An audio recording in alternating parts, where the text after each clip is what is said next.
అందరికీ ప్రభు అయిన యేసుక్రీస్తు వారి శ్రేష్టమైన నామంలో ప్రత్యేకమైనటువంటి శుభాభివందనాలు తెలియజేసుకుంటున్నానండి. ప్రార్థన చేసుకుని ఈ యొక్క కార్యక్రమాన్ని ప్రారంభించుకుందాం. పరిశుద్ధుడా తండ్రి, బలహీనుణ్ణి, జ్ఞానం లేని వాడనయ్యా తండ్రి, మరి ఈ యొక్క ప్రార్థన టీవీ ద్వారా వాక్యాన్ని బోధించడానికి తండ్రి మీరు నాకు ఇచ్చినటువంటి ఈ యొక్క గొప్ప అవకాశాన్ని బట్టి మీకే స్తోత్రాలు తెలియజేసుకుంటున్నాను తండ్రి. నాయనా, ఎవరైతే ఈ యొక్క కార్యక్రమాన్ని వీక్షిస్తున్నారో వారిని, వారి కుటుంబ సభ్యుల్ని ఆశీర్వదించి దీవించమని విజ్ఞాపన చేసుకుంటున్నాను నాయన. మరి ముఖ్యంగా తండ్రి, నేను వాక్యాన్ని బోధించబోతుండగా ఈ యొక్క వాక్యాన్ని సరైనటువంటి రీతిలో క్రమముగా బోధించడానికి తండ్రి తగిన జ్ఞానాన్ని నాకు దయచేయమని విజ్ఞాపన చేసుకుంటూ మరొక తండ్రి ఎవరైతే యొక్క కార్యక్రమాన్ని వీక్షిస్తున్నారో వారందరినీ కూడా ఆశీర్వదించి దీవించమని ప్రాధేయపడుతూ ఈ కొద్ది విన్నపలు మా ప్రభువును మీ ప్రియకుమారుడైనటువంటి యేసుక్రీస్తు వారి శ్రేష్టమైన నామంలో నేను మిమ్మల్ని మిక్కిలి వినయంతో భయభక్తులతో అడిగి బ్రతిమలాడి వేడుకొంచున్నాను మా ప్రియ పరలోకపు తండ్రి, ఆమేన్. అందరికీ మరొక ప్రత్యేకమైనటువంటి శుభాభివందనాలు తెలియజేసుకుంటున్నానండి.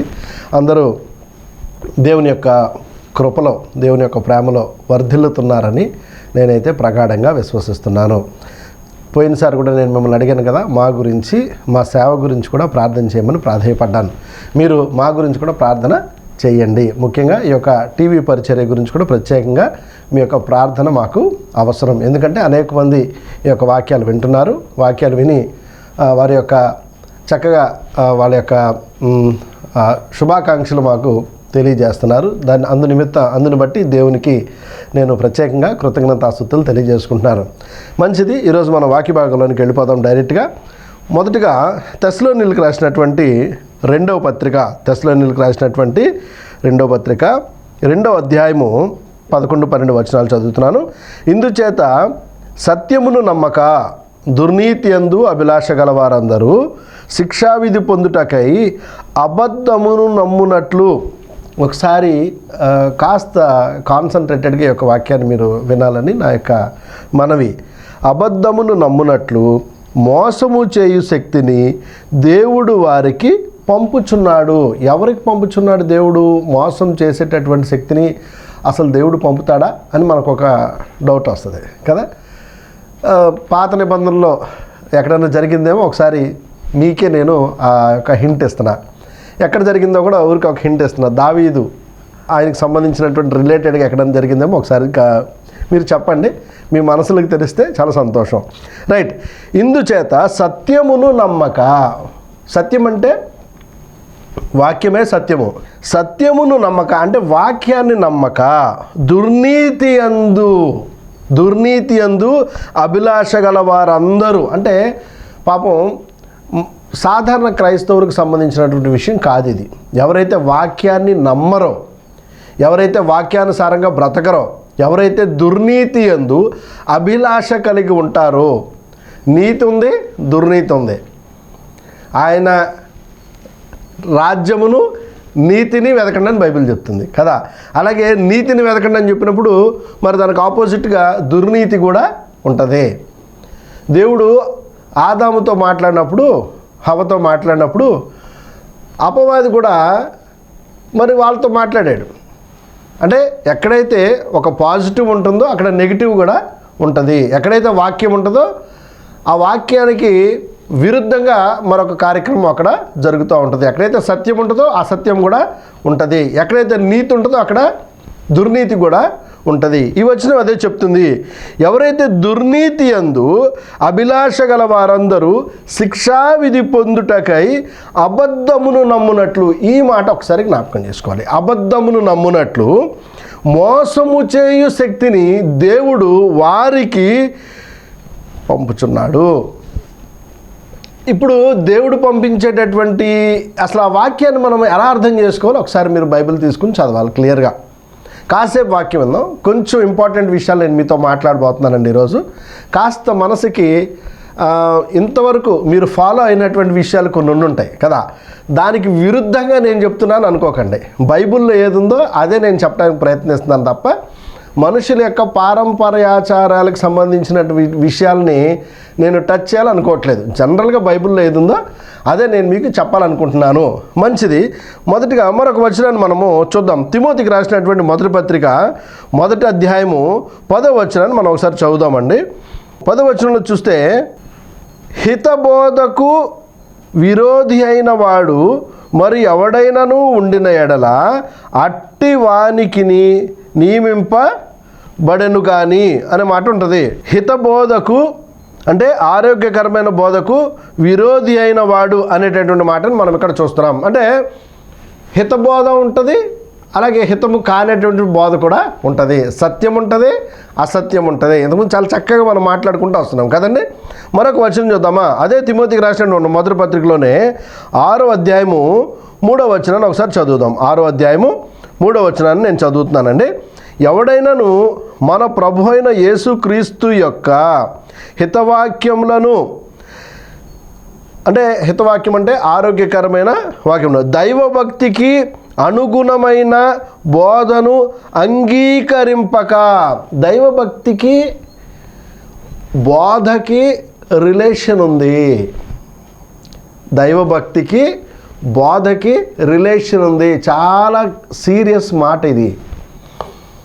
ఎవరి కాళ్ళు ఫెయిత్ అంటారు కదా, నా యొక్క నమ్మకం ఇదండి అంటారు, నా భక్తి ఇదండి అంటారు. కానీ బైబిల్ ఏం చెప్తుందంటే దైవభక్తికి అనుగుణమైన బోధ. సో నువ్వు ఏ బోధలో ఉంటావో ఆ బోధ ప్రకారంగా మళ్ళీ నీకు దైవభక్తి ఉంటుంది. అదేంటి, మళ్ళీ మోసం చేసే శక్తిని దేవుడు పంపుతున్నాడు అని ఇంతకుముందు చదివాం మనం. ఎందుకు ఇవన్నీ వస్తున్నాయి? రిలేటెడ్, చాలా విషయాలు రిలేటెడ్గా, సాఫ్ట్గా, స్లోగా, నీట్గా నేను మాట్లాడుతున్నాను మీతో. బైబిల్ అంత ఈజీ కాదు. ఎలా పడితే అలా అర్థం చేసుకోవడానికి వీలు లేదు. దానికి ఒక ప్యాటర్న్ ఉంది, ఒక పద్ధతి ఉంది, ఒక నియమం ఉంది, ఆచార వ్యవహారాలు ఉన్నాయి. ఎలా పడితే అలా చదవటానికి, ఎలా పడితే అలా చేయటానికి కుదరదు. ప్రియమైనటువంటి దేవుని బిడ్డలారా, అలా చేస్తే, ఎవరికి ఇష్టం వచ్చినట్టుగా వాళ్ళు చేస్తే అనేక రకాల బోధలు వచ్చేస్తాయి కదండి. మరొక వచనం చూద్దామా? తీతుకు రాసిన పత్రిక 1వ అధ్యాయము 9వ వచనాన్ని నేను చదువుతున్నానండి. తాను హితబోధ విషయమై జనులను హెచ్చరించుటకును ఎదురాడు వారి మాట ఖండించుటకును శక్తిగల వారగునట్లు ఉపదేశమును అనుసరించి నమ్మదగిన బోధను గట్టిగా చేపట్టుకొనువాడునై ఉండవలెను. హితబోధ ప్రారంభమైన తర్వాత ఆదిలో పోనీ ఒకవేళ ప్రారంభంలోనే ఆదాము హవ్వల దగ్గర దేవుడు మాట్లాడిన తర్వాత ఇంకొక మాట మాట్లాడడం జరిగింది కదా సాతాను. అలాగే ఇక్కడ కూడా హితబోధ చేసేటప్పుడు హితబోధకు వెనక మళ్ళీ ఇంకో బోధ వస్తుంది. అది మనం అర్థం చేసుకోవాలి. ప్రారంభంలో ఏ బోధ ఉంది, ఇప్పుడు ఏ బోధ ఉంది, అసలు ప్రారంభంలో ఉన్న బోధకి ఇప్పుడున్న బోధకి తేడా ఏంటి అనేటటువంటి విషయాన్ని మనము గ్రహించాలి. చాలామంది క్రైస్తవుల్లో అది నేను చూడట్లేదు. చాలామంది వారు ఏదైతే ఒక పద్ధతికి అలవాటు పడుతున్నారో, లేకపోతే ఒక పాస్టర్ గారు చెప్పేటటువంటి వాక్యాన్ని వింటున్నారో, లేకపోతే ఒక సంఘము ఏదైతే ఒక డాక్టర్ని తీసుకొస్తుందో దానిలోనే వాళ్ళు నిలబడిపోతున్నారు తప్ప ప్రారంభంలో ఉన్నటువంటి బోధకి, హిత బోధకి, ఇప్పటి బోధకి ఉన్నటువంటి డిఫరెన్స్ని గమనించలేకపోతున్నారు చాలామంది. 100% మంది అలాగే ఉన్నారు కదండి. ఒకసారి మరొక వచనాన్ని మనం చదువుదాం. తీతుకు రాసిన పత్రిక 2వ అధ్యాయము 1వ వచనాన్ని నేను చదువుతున్నాను. నీవు హితబోధకు అనుకూలమైన సంగతులను బోధించుము. అదే చేయాలి నువ్వు. హితబోధ ఏంటి? దుర్బోధ కూడా ఉంటుందా? ఉంటుంది. అదే 2వ అధ్యాయంలో 7వ వచనాన్ని నేను చదువుతున్నానండి. పరపక్షమందుండు వాడు మనలను గూర్చి చెడ్డమాట ఏది చెప్పనేరక సిగ్గుపడినట్లు అన్నిటి అందు నిన్ను నీవే సత్కార్యముల విషయమై మాదిరిగా కనపరుచుకునుము. నీ ఉపదేశము మోసము లేనిది గాను మాన్యమైనది గాను నిరాపేక్షమైన హితవాక్యముతో కూడదగినగాను ఉండవలెను. ఉండాలి, హితవాక్యం ఉండాలి, పర్ఫెక్ట్ ఉండాలి, పర్ఫెక్ట్ బోధ ఉండాలి, ఎలా పడితే అలా చేయకూడదు. అదే ఇప్పుడు కొంతమంది ఇప్పుడు చూడండి, నా బోధ అంటారు, నేను చెప్పిన బోధ అంటారు. అట్లా కాదు, అలా అంటలేదు. బైబిల్కి ఒక బోధ ఉంది కదా, మళ్ళీ మీ బోధ ఎందుకు? అపోస్తుల కార్యాలు 2వ అధ్యాయం 42వ వచనం చూడండి. అపోస్తుల కార్యాలు 2వ అధ్యాయము 42వ వచనము. వీరు అపోస్తలుల బోధయందును సహవాసమందును రొట్టె విరిచి అందును ప్రార్థన చేయటి అందును ఎడతెగక ఉండిరు. అపోస్తలులకు ఒక బోధ ఉంది. అపోస్తలు మనకు ఒక బోధ ఇచ్చారు. అపోస్తలు దేవుడు మనకు ఒక బోధ ఇచ్చాడు అపోస్తలకి, వాళ్ళు మనకి నేర్పారు. దానిలోనే మనం ఉండాలి, కానీ కొత్తగా ఇంకో దానిలోకి మనం వెళ్ళకూడదు. అందుకనే కదా అపోస్తలుల కార్యాలు అని ఉంటుందండి. ఉదాహరణకి అపోస్తలుల కార్యాల్లో చాలా విషయాలు ఉన్నాయి నేర్చుకోవటానికి, చాలా విషయాలు ఉన్నాయి. ఇప్పుడు మామూలుగా బాప్తిస్మం పొందిన తర్వాతే కదా పరిశుద్ధాత్ముడు మనకు వరంగా అనుగ్రహించబడటం జరుగుతుంది. మరి కొన్ని చోట్ల అపోస్తులు చేయి పెడితే కూడా పరిశుద్ధాత్ముని పొందుకున్నారు. అట్లా ఎందుకు జరిగిందంటే అది ప్రారంభంలో అపోస్తుల కార్యం యేసుక్రీస్తు ప్రభు మరణించిన తర్వాత సంఘము మొట్టమొదటిగా కట్టబడిన తర్వాత అపోస్తులకి దేవుడిచ్చిన శక్తిని బట్టి అపోస్తుల వరకు కొన్ని జరిగినాయి. ఇప్పుడు మీలో పాము గరిచినా మీరు మరణించరు, లేకపోతే మీరు మరణకరమైనది ఏది తాగినాను మీరు మరణించరని వచనం ఉంది. అది మీకు నాకు సాధ్యమవుద్దా? ఇప్పుడు మీరు మరణకరమైనది ఏదైనా తాగారనుకోండి, హాస్పిటల్కి వెళ్ళకుండా ఇంట్లోనే ఉంటారా? కొన్ని పాము కరిస్తే ఏం కాదులే అని మనం ఇంట్లో ఉంటామా? నేనైనా మీరైనా ఎక్కడికి వెళ్తాం? ఇమ్మీడియట్గా హాస్పిటల్కి వెళ్తాం. ఎందుకని? మనకి కాదు ఆ వచనము, ఆ వచనం మనకి కాదు. ఆ వచనం ఎవరికి? అప్పుడున్నటువంటి అపోస్తులకి. కానీ దాన్ని మనము రాంగ్ ప్యాటర్న్లో అర్థం చేసుకుంటున్నాం ప్రియమైనటువంటి దేవుని బిడ్డలారా. అందుకే వాక్యం చదవాలి. ఎవరు మాట్లాడుతున్నారు, ఎవరితో మాట్లాడుతున్నారు, ఏ సందర్భంలో మాట్లాడుతున్నారు, ఈ 3 విషయాల్ని మనం జ్ఞాపకం చేసుకోవాలి ఖచ్చితంగా. ఎవరు మాట్లాడుతున్నారు, బైబిల్లో ఎవరు మాట్లాడుతున్నారు, ఎవరితో మాట్లాడుతున్నారు, ఏ సందర్భంలో మాట్లాడుతున్నారు, ఆ 3 మనం ఐడెంటిఫై చేయకుండా, ఆ 3 కరెక్ట్గా చదవకుండా మనము ఓన్ ఇంటర్ప్రిటేషన్లోకి మనం వెళ్ళకూడదు. ఓన్ ఇంటర్ప్రిటేషన్లోకి వెళ్ళిపోతే మనకి ఆ యొక్క విషయం అనేది డిఫరెంట్గా అర్థమవుతుంది. ఒక్కొక్క మనిషికి ఒక్కొక్కలాగా అర్థమవుతూ ఉంటుంది. ప్రియమైనటువంటి దేవుని బిడ్డలారా, మనకు వచనాన్ని మనం చదువుకుందాం. యోహాను సువార్త 7వ అధ్యాయము 16వ వచనం చూడండి. అందుకు యేసు, నేను చేయు బోధ నాది కాదు, నన్ను పంపిన వానిదే. యేసుక్రీస్తు ప్రభువే చాలా క్రిస్టల్ క్లియర్గా ఆయనకి తండ్రి అని దేవుడు ఏదైతే చెప్పాడో అదే యేసుక్రీస్తు ప్రభు చెప్పారు. అలాగే యేసుక్రీస్తు ప్రభు ఏదైతే బోధించారో అపోస్తులు అదే బోధించారు. ఇప్పుడు అపోస్తులు ఏదైతే బోధించారో అదే మనం తీసుకోవాలి. కొత్తగా నేను ఇంకోటి తీసుకొస్తానండి, నేను కొత్తగా ఇంకో అపోస్తులుగా నేను అపాయింట్ అయ్యానండి, నాకంటూ ప్రత్యేకంగా ఒక బోధ ఇచ్చారండి అంటే కుదరదు. మీకు ఒక ఉదాహరణ చెప్పనా? పేరుతో సహా చెప్తున్నానండి, మీరు కావాలంటే అబ్జర్వ్ చేయండి. దేవుని సంఘము అనే ఒక డినామినేషన్ ఉంది. ఆ దేవుని సంఘంలో వాళ్ళు ఏం చెప్తున్నారంటే, సౌత్ కొరియాలో అన్సన్ హాంగ్ అనే వ్యక్తి జన్మించాడని, అతను యేసుక్రీస్తు ప్రభు అని, ఆయన అక్కడ ఉన్నటువంటి స్థానిక సంఘంలో ఒక స్త్రీని జాంగిల్ జా అనేటటువంటి స్త్రీని పెళ్లి చేసుకున్నాడని, ఆమెను ఆత్మీయ తల్లిగా మనందరము భావించాలని, ఆమె యెరూషలేముకు తల్లిగా ఈరోజు అభివర్ణిస్తూ అనేక మంది ఆ డాక్టరీన్లో పడిపోయారు. యేసుక్రీస్తు ప్రభువుకు భూమి మీద పెళ్ళి అవుద్దండి? యేసుక్రీస్తు ప్రభువుకి హార్ట్ అటాక్ వస్తుందా? అసలు యేసుక్రీస్తు ప్రభు భూమి మీద మరలా జన్మించి సంవత్సరాల పాటు జీవిస్తాడా? అది కాదు. అంటే ఎవరైతే ఒక బోధ తెస్తే ఆ బోధలోకి మనం వెళ్ళిపోతున్నాం. అందుకే చెప్తున్నా, హితబోధ చాలా అవసరము. హితబోధ మనుషుల దగ్గర దొరకదు. మీరు హితబోధ ఒక మనిషి దగ్గరికి వెళ్ళి ఈ మనిషి నాకు హితబోధ చేస్తాడు అనుకోవడానికి లేదు. హితబోధ అనేది బైబిల్లోనే ఉంది, చాలా క్రిస్టల్ క్లియర్గా చదువుకోవాలి మనం. మీకు ఒక వచనం చదువుతానండి, కొరింథీయులకు రాసినటువంటి మొదటి పత్రిక. దయచేసి ఈ వచనం నేను చదువుతూ ఉన్నాను. ఎవరైతే సహోదరులు ఎవరైతే ఉన్నారో వారు నన్ను తప్పుగా అనుకోకండి. నేను జస్ట్ ఉన్నటువంటి వచనాన్ని మాత్రమే నేను మీకు చదివి వినిపిస్తున్నా.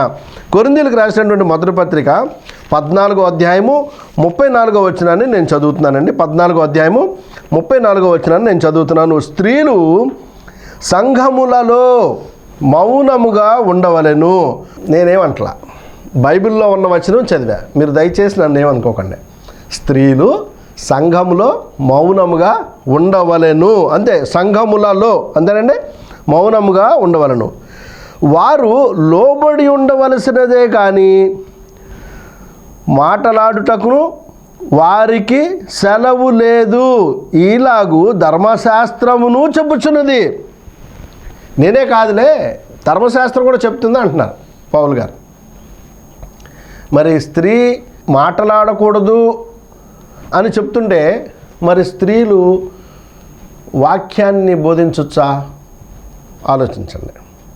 మిమ్మల్ని మీరు ప్రశ్న వేసుకోండి. దానికి చాలామంది డిఫరెంట్ కైండ్ ఆఫ్ పీపుల్ ఏం మాట్లాడతారంటే, ఇది ఎప్పుడో కదండి, 2000 సంవత్సరాల క్రితం రాసినటువంటి మాట కదండి, అప్పుడు పరిస్థితులను బట్టి అక్కడ సంఘాల్లో అలజడిగా ఉండటం వల్ల, అక్కడ సంఘాల్లో కొంచెం స్త్రీలు ఎలా పడితే అలా మాట్లాడడం వల్ల అలా రాశారండి అని చెప్తున్నారు. కాదే, ఆ ఎక్స్ప్లెనేషన్ అంతా మనం మాట్లాడుకునే ఎక్స్ప్లెనేషన్ అంతా కూడా ఇక్కడ లేదు. ఒకవేళ స్త్రీ మాట్లాడమని దేవుడు చెప్తే ఆ మాట చదవడానికి నేను కూడా సిద్ధమే, నాకు ఇష్టమే.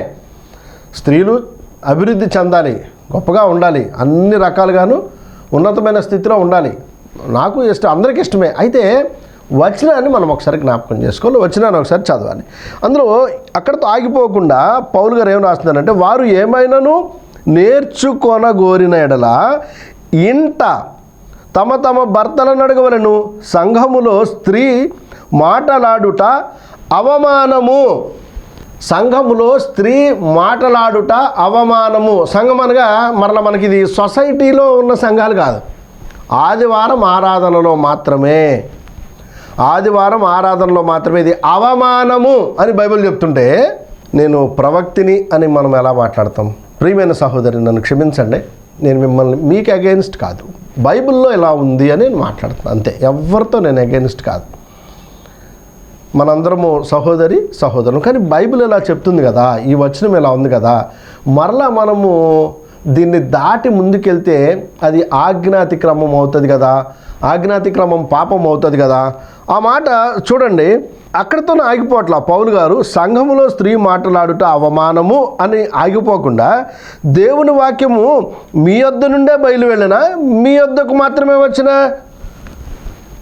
కొంచెం సీరియస్గా మాట్లాడారు పౌలు గారు. దేవుని వాక్యం మీ యొద్దకే వచ్చినా అంటే కొంచెం సీరియస్గా ఆయన మాట్లాడినట్టుగా మనకు కనిపిస్తుంది. స్త్రీ చక్కగా చేయవలసినటువంటి బాధ్యతలు చాలా ఉన్నాయి. ఖచ్చితంగా దేవుడు నాకు మరొక అవకాశం ఇచ్చినప్పుడు స్త్రీ సంఘంలో ఎంత ముఖ్యమైన విషయాన్ని కూడా నేను మాట్లాడతా. స్త్రీ యొక్క పని లేకపోతే సంఘాలు ముందుకు వెళ్ళవు. స్త్రీ పని చేయకపోతే, స్త్రీ తన యొక్క ఔన్నత్యాన్ని చూపకపోతే, తన భక్తి శ్రద్ధ దేవుని మీద లేకపోతే ఎక్కడా సంఘాలు కట్టబడవు. స్త్రీ లేనిది ఏమీ లేదు. కాకపోతే ఆదివారం ఆరాధనలో మాత్రమే, ఆదివారం ఆరాధనలో స్త్రీ మరలా వాక్యాన్ని బోధించడానికి లేదు, మాట్లాడడానికే లేదు. మరి ఎంతమంది బాప్తిస్మాలు ఇస్తున్నారు చూడండి, ప్రభు బలు ఇస్తున్నారా? మరి అవన్నీ ఎలా అంటే హితబోధ కానిది, దాని గురించే నేను మాట్లాడుతున్నా. మనము డైవర్ట్ అయిపోయాము, డివైడ్ అయిపోయాము, మనము దూరంగా వెళ్ళిపోతున్నాము వాక్యం నుంచి అనేది నా యొక్క మాట అండి. మరొక వచ్చిన నేను మీకు చదవాలనుకుంటున్నానండి. ఇంతకుముందు నేను వచ్చినప్పుడు కూడా పశువుల తొట్టిలో యేసుక్రీస్తు పుట్టాడని చాలామంది చెప్తున్నారు.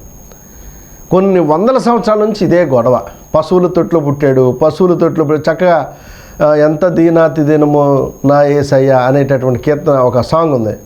అందులో కూడా చక్కగా ఎస్పి బాలసుబ్రహ్మణ్యం గారు పాడే పాట కూడా అందులో చక్కగా ఆయన జననం గురించి, వారి తల్లి పడ్డ వేదన గురించి అదంతా ఉంటుంది. కానీ బైబిల్లో అలా ఉందా? యాక్చువల్గా బైబిల్లో యేసుక్రీస్తు ప్రభు పశువుల తొట్టిలో పుట్టాడని ఎక్కడైనా ఉందా?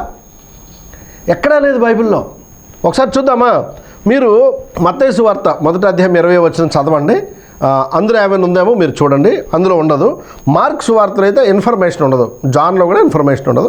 మీరు లూకా సువార్త 2వ అధ్యాయం 4వ వచనం, లూకా సువార్త 2వ అధ్యాయం 4వ వచనం ఒక్కసారి మీరు చదివితే, 2వ అధ్యాయం 4వ వచనం ఒకసారి చదివితే, నేను 4 నుంచి చదువుతున్నాను, కొంచెం కంటెంట్ ఉంటుంది. యోసేపు దావీదు వంశంలోను గోత్రములోను పుట్టినవాడు కనుక తనకు భార్యగా ప్రదానం చేయబడి గర్భవతి అయి ఉండిన మరియతో కూడా ఆ సంఖ్యలో వ్రాయబడుటకు గలిలయలోని నజరేతు నుండి యోదయలోని బెత్లెహేం అనబడిన దావీదు ఊరికి వెళ్ళెను.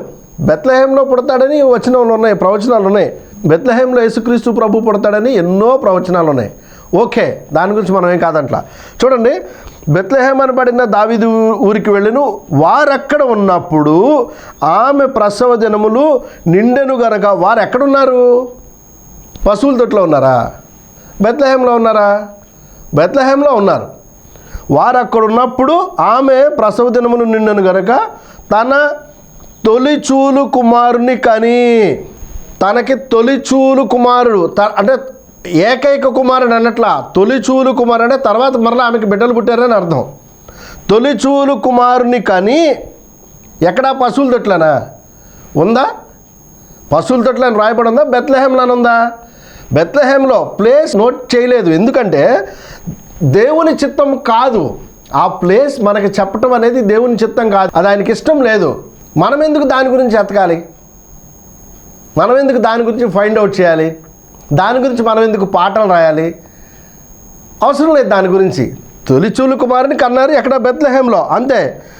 పొత్తిగుడ్డలతో చుట్టి సత్రములో వారికి స్థలము లేనందున.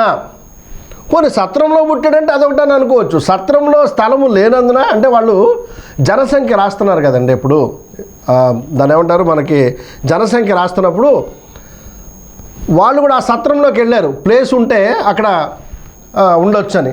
సత్రంలో ప్లేస్ లేదు. ప్లేస్ లేనందువలన, సత్రంలో స్థలం లేనందువలన ఆయనను పశువుల తొట్టెలో పరుండబెట్టెను. పశువుల తొట్టె అంటే నిజంగా ఇంకా అక్కడ విపరీతమైన చండాలంగా ఉంటుందని కాదు. పశువుల తొట్టు ఒకటి ఉంది. ఆ పశువుల తొట్టులో చక్కగా అరేంజ్ చేసి ఆయన అక్కడ పడుకోబెట్టారు. ఎక్కడుంది పశువుల శాలలో పుట్టాడు యేసుక్రీస్తు ప్రభు అని? ఆయన దేనాతి దేనమైన జన్మ. ఎవరు చెప్పారు దేనాతి దేనమైన జన్మ? యేసుక్రీస్తు ప్రభు. ఎక్స్ట్రాడినరీ బర్త్ యేసుక్రీస్తు ప్రభుది. ఆయన పుట్టినప్పుడు ఎన్నో దేశాల నుంచి ఆయన చుట్టానికి వచ్చారండి. జ్ఞానులు వచ్చారు ఆయన చూడటానికి. ఎవరు పుడితే వచ్చారు జ్ఞానులు? ఎవరు పుట్టినా రాలేదు కదా. బేసిక్స్ కదా ఇవన్నీ, బేసిక్స్. చిన్నప్పుడు ఎల్కేజీ మనము సండే స్కూల్లో నేర్చుకున్న విషయాలు కదా. అందులోనే మనము పర్ఫెక్ట్గా నేర్చుకోకపోతే ఇంకెట్లా? పశువుల పాకలో యేసుక్రీస్తు ప్రభు పుట్ల, సత్రంలో స్థలం లేనందున పశువుల తొట్లో పరుండు పెట్టారు, అంతే. పరుండు పెట్టారని అక్కడ పడుకోబెట్టారు. బెత్లెహేంలో జన్మించాడు. బెత్లెహేంలో ఎక్కడ అనేది స్పెసిఫై చేయలేదు. పరిశుద్ధాత్ముడు దాన్ని మనకు రివీల్ చేయనప్పుడు దాని గురించి మనం ఆలోచించాల్సిన అవసరం లేదు. కానీ ఇప్పటికీ మనము క్రిస్మస్ రాగానే పశువులతో ఒక ఇదంతా అరేంజ్ చేసేసి దాని గురించి ప్రత్యేకమైన పాటలు పాడేసి పశువుల పాకలో పుట్టేశాడని, డిసెంబర్ 25నే పుట్టాడని, ఇదంతా ఎక్కడా లేదు. హితబోధ వేరండి, దుర్బోధ వేరు. హితబోధకి అగెయిన్స్ట్గా ఉండేది మొత్తం కూడా దుర్బోధే. మరొక విషయానికి వెళ్దామా? మరొక విషయం చెప్పరా మీకు? చాలామంది ఈరోజు కానుకలు తీసుకొస్తున్నారు. దశం భాగం అండి, దశం భాగం అండి. పోయినసారి కూడా నేను మీకు చెప్పాను దశం భాగం అంటే బైబిల్ ఏం చెప్తుంది అనేటటువంటి విషయాన్ని నేను మీకు చాలా క్రిస్టల్ క్లియర్గా చెప్పాను. ధర్మశాస్త్రం ప్రకారంగా ఎవరైతే ధర్మశాస్త్రాన్ని అనుసరిస్తూ ఉంటారో వారు క్రీస్తు నుండి కొట్టివేయబడి ఉన్నారని చెప్పేసి నేను మీకు చెప్పాను. కొరింథీయులకు రాసినటువంటి మొదటి పత్రిక తిద్దామా? కొరింథీయులకు రాసినటువంటి మొదటి పత్రిక 16వ అధ్యాయము మొదటి వచనాన్ని నేను చదువుతున్నానండి. పరిశుద్ధుల కొరకైన చందా విషయమైతే నేను గలతీయ సంఘములకు నియమించిన ప్రకారము మీరును చేయుడి. ఏమి నియమించారు? గలతీయులకు రాసిన సంఘానికి ఏమి నియమించారంటే, నేను వచ్చినప్పుడు చందా పోగు చేయకుండా ప్రతి ఆదివారమున మీలో ప్రతి వాడును తాను వర్ధిల్లిన కొలది, ఈ మాట జ్ఞాపకం పెట్టుకోండి, తాను వర్ధిల్లిన కొలది తన యొద్ద కొంత సొమ్ము నిలువ చేయవలను. ఇప్పుడు ఎలా ఇవ్వాలి కానుకలు అంటే? వర్ధిల్లిన కొలది ఇవ్వాలి. ఓన్లీ 10% జీతంలో దాటమే కదా. అసలు 10% గురించి మాట్లాడతాను, నాకు టైం దొరకట్లేదు. ఒకరోజు ఖచ్చితంగా మాట్లాడతాను దశంభాగం గురించి. పాత నిబంధనలో దశంభాగం ఎలా ఇచ్చారనే విషయం గురించి కూడా మాట్లాడతాను. అయితే మరి అది కొట్టివేయబడింది కదా, పాత నిబంధన ఇప్పుడు లేదు కదా, ఇప్పుడంతా కొత్త నిబంధనలోకి వచ్చాం కదా. మరి ఇప్పుడు కొత్త నిబంధనలోకి వచ్చిన తర్వాత కూడా ఇంకా పాత నిబంధనలో ఉన్న దశంభాగం తీసుకొచ్చి మరలా మనం యాడ్ చేయటం అంటే మనము తెలియక అలాంటి పని మనము చేస్తున్నాము. మనకి దాని మీద అవగాహన ఉండట్లేదు, మనకి తెలియట్లేదు దాని గురించి. తెలియకపోవటం అంటే మరి మనలో మనం అనుకోకూడదు. అట్లా అంటే మరి దశంభాగాలు లేకపోతే కొన్ని సంఘాలు అభివృద్ధి చెందవు కదా అనుకుంటున్నారు. దశంభాగాలు తీసుకోవద్దా అంటే నేను అలా అన్నట్లా, ఈ వర్ధిల్లను కొలది ఇవ్వండి, ఇంకా ఎక్కువే ఇవ్వండి, మంచిదే కదా. ఇప్పుడు ఇంకా ఎక్కువే ఇవ్వండి, 10% కాకపోతే 11% ఇవ్వండి, లేకపోతే 15% ఇవ్వండి. మీ సంఘాలు అభివృద్ధి చెందాలంటే అడిషనల్గానే ఇవ్వండి, నో ప్రాబ్లం కదా. కానీ ఆ పేరు పెట్టకండి, దశమ భాగము అని పేరు పెట్టి ధర్మశాస్త్రం అండర్లో మీరు ఉండకండి. ఇంకా ధర్మశాస్త్రం అండర్లోనే మీరు ఉంటే అసలు ఇంకా క్రిస్టియన్సే కాదు కదా, ధర్మశాస్త్రానికి లోబడి మనం జీవించాల్సినటువంటి అవసరం లేదు. అది లోపము లేనిదైతే అంటాడు. చాలా వచనాలు ఉన్నాయి హెబ్రీలకు రాసిన పత్రికలో. సమయం అయిపోతుంది కాబట్టి మరొకసారి మనము ఈ విషయాలన్నిటి గురించి మాట్లాడుకుందాం. దేవుడు ఖచ్చితంగా మనకు అనుమతిస్తాడని నేను భావిస్తున్నానండి. నేను చెప్పినటువంటి విషయాలు బైబిల్లో అలాగ ఉన్నవో లేవో అని మీరు చెక్ చేయండి. స్త్రీ మౌనంగా ఉండాలా? మాట్లాడటానికి తనకి ఇది ఉందా? యేసుక్రీస్తు ప్రభు పశువుల పాకలో పుట్టాడా? లేకపోతే మనం ఇంకా దశంభాగాలు ఇవ్వచ్చా? అసలు మనం హితబోధలోనే ఉన్నామా? ఈ విషయాలన్నీ కూడా బైబిల్లో చాలా క్రిస్టల్ క్లియర్గా ఈజీగా ఉన్నాయి. అందుకే నేనేం చెప్తానంటే ట్రైనింగ్కి వెళ్ళండి ఫస్ట్. అది కూడా ట్రైనింగ్లో కూడా మళ్ళీ చాలా డిఫరెంట్ కైండ్ ఆఫ్ ఇవి ఉన్నాయి. అట్లా కాదు. దేవుని యొక్క రాజ్యాన్ని బోధించేటటువంటి సహోదరులు చాలామంది ఉంటారు. వారి దగ్గరికి వెళ్ళండి, వాక్యాన్ని నేర్చుకోండి. చక్కగా మీ అందరితో మరలా నేను ఇలా కలవటం చాలా సంతోషం. నా సేవ గురించి కూడా మీరు ప్రార్థన చేయండి. అలాగే నా గురించి, నా కుటుంబం గురించి ప్రత్యేకంగా ప్రార్థన చేయండి. ప్రార్థన చేసుకుని మనం యొక్క కార్యక్రమాన్ని ముగించుకుందాం. పరిశుద్ధుడా తండ్రి, బలహీనుణ్ణి, జ్ఞానం లేని వాడని తండ్రి, మరి నన్ను మీ కృపలో మీ దయలో భద్రపరిచి తండ్రి నాయన, మరి సజీవ లెక్కలో మమ్మల్ని అందరూ ఉంచిన విధానాన్ని బట్టి మీకే స్తుతులు స్తోత్రాలు తండ్రి నాయన. మరి నేను వాక్యాన్ని బోధించడానికి మీరు నాకు ఇచ్చినటువంటి గొప్ప అవకాశాన్ని బట్టి మీకే స్తుతులు స్తోత్రాలు తెలియజేసుకుంటున్నానయ్యా. తండ్రి నాయన, ముఖ్యంగా ఎవరైతే బలహీనులుగా ఉన్నారో, ఆర్థిక పరమైనటువంటి బాధల్లో ఉన్నారో, మానసికపరమైనటువంటి ఒత్తిళ్లలో ఉన్నారో తండ్రి నాయన, వారిని మీ కృపలో మీ దయలో వారిని భద్రపరచుకోనండి తండ్రి నాయన. వారిని ఆశీర్వదించండి, దీవించండి. ఎవరైతే ఉద్యోగాలు లేక బాధపడుతున్నారో ఆ బిడ్డలకు ఉద్యోగాలు దయచేయమని విజ్ఞాపన చేసుకుంటున్నాం. అప్పుల బాధలో ఉన్నటువంటి వారిని తండ్రి, ఆ అప్పుల బాధల్లో నుంచి వారిని విముక్తి దయచేయమని విజ్ఞాపన చేసుకున్నాం. బలహీనంగా ఉన్న వారికి, రోగాలతో జబ్బులతో బాధపడుతున్నటువంటి వారికి తండ్రి నాయన, మరి మంచి ఆరోగ్యాన్ని, బలాన్ని, శక్తిని, ఆయుష్ని, ఆరోగ్యాన్ని వారందరూ దయచేయమని విజ్ఞాపన చేసుకుంటున్నాం తండ్రి నాయన. అలాగే నన్ను ఆ యొక్క సేవను కూడా ఆశీర్వదించండి. ముఖ్యంగా తండ్రి, ఈ ప్రార్థనా టీవీ యాజమాన్యాన్ని, ప్రార్థనా టీవీని, అందులో పనిచేస్తున్నటువంటి ప్రతి వ్యక్తిని కూడా మీరు ఆశీర్వించి దీవించమని ప్రాధేయపడుతూ, మీ చిత్తమైతే వచ్చే వారం మరలా నేను ఇలాగ వాక్యాన్ని బోధించడానికి తగిన అవకాశం దయచేయమని ప్రాధేయపడుతూ తండ్రి నాయన, ఈ కొద్ది విన్నపాలు మా ప్రభువును మీ ప్రియకుమారుడైనటువంటి యేసుక్రీస్తు వారి శ్రేష్టమైన నామములో నేను మిమ్మల్ని మిక్కిలి వినయంతో భయభక్తులతో అడిగి బ్రతిమలాడి వేడుకొంచున్నాను మా ప్రియ పరలోకపు తండ్రి. ఆమేన్. అందరికీ వందనాలు.